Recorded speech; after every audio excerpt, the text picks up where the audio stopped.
वाले भीम आर्मी तैयार रहेंगे तुम्हारे सामने।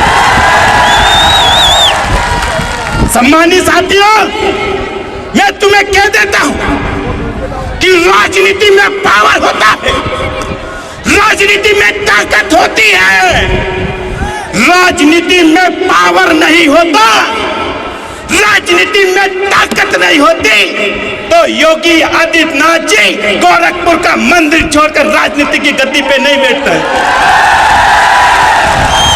सम्मानित साथियों, 2023 मध्य प्रदेश में चुनाव है।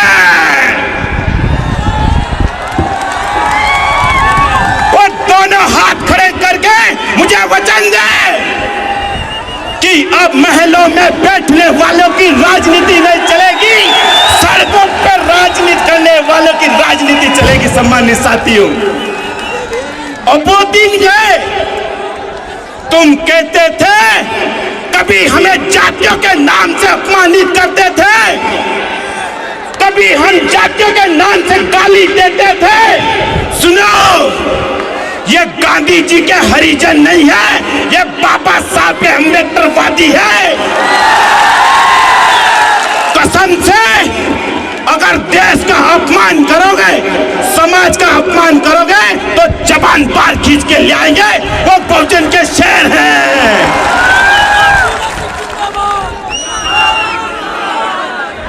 सम्मानित साथियों, समय कम है, समय मुझे बहुत कम मिलता है, फिर भी मैं कह देता हूं, एक मुर्गी होती है, वो तुम्हें बहुत कुछ सिखा जाती है।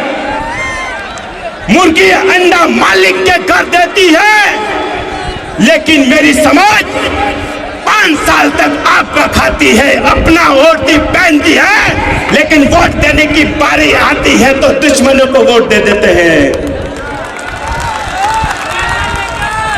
सम्मानित साथियों, मैं उज्जैन से आया हूं और उज्जैन में गधों का मेला लगता है और एक गधा 20-20 हजार से लेकर 1-1 लाख में बिक जाता है, लेकिन मेरी समाज 50 रुपए की क्वार्टर में बिक जाती है। तुम्हारी गधे से ज्यादा हैसियत नहीं है।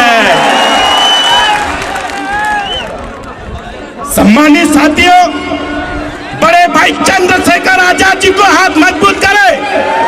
हम पहला कानून बनाएंगे, जम्बूरी मैदान से नीला कफन बांधकर तुम्हें वचन देता हूं कि पहला कानून संसद में ये बनेगा कि जो लोग तुम्हारी घोड़ी रोकते हैं, वो लोग तुम्हारी घोड़ी की लगाम पकड़ने के लिए मजबूर कर देंगे।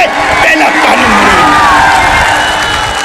दूसरा कानून ये बनाएंगे, किसी भी महिलाओं की तरफ आंख उठाकर देखेगा, चाहे वो महिला किसी भी जाति, किसी भी धर्म की हो, कसम से 70 फीट गड्ढा खोद के नीचे दफना देंगे ताकि 12-12 कोस तक किसी के साथ नहीं हो।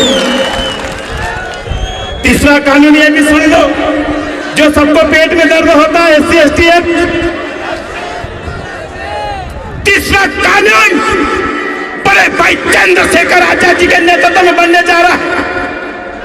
जो भी जाति के नाम से चौराहे पे अपमानित करेगा, जो भी जाति के नाम से गालियां देगा, ऐसा कानून पास करेंगे कि 7 साल तक जेल में डालो, उसके बाद उसकी चालान में जमा करेंगे। सम्मानित साथियों, उस एक का कोई गलत फायदा नहीं उठाते हैं, लेकिन आप लोग बातों बातों में हमें गालियां से अपमानित कर देते हो। आप लोग बातों बातों में हमारा अपमान करते हो। इसलिए मैं कह देता हूं, सम्मानित साथियों, गांधी जी की टोपी में वोट नहीं है, बाबा साहब के कोच में वोट है। इसलिए तो बोलते हैं, योगी जी भी बोलते हैं कि मैं भी जय भीम वाला हूं, और मोदी जी भी बोलते हैं कि मैं भी जय भीम वाला हूं, और दिग्गी राजा भी बोलता है मैं भी जय भीम वाला हूं। वो क्यों बोलते हैं? उनको पता है कि ये समाज वोट की ओर जा रही है, ये समाज वोट देने के लिए तैयार हो गई है। इसलिए सोनिया जी भी बोलती है कि मैं भी बाबा साहब के अनुयायी हूं, तो राहुल जी भी बोलते हैं कि मैं भी बाबा साहब के अनुयायी हूं। लेकिन इस देश की विडंबना देखिए, बाबा साहब की उंगली को ज्यादा तोड़ दिया जाता है। सम्मानित साथियों, जैन भी मूर्ति टूटती है तो बाबा साहब की उंगली टूटती है।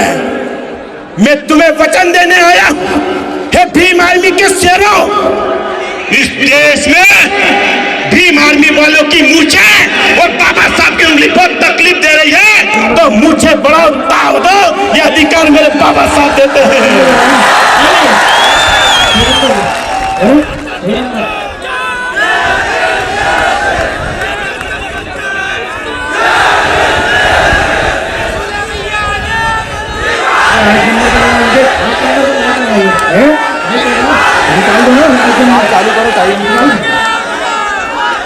जमीन पर बैठे हुए जमींदारों, मैं तुम्हें झुक झुक कर प्रणाम करता हूं।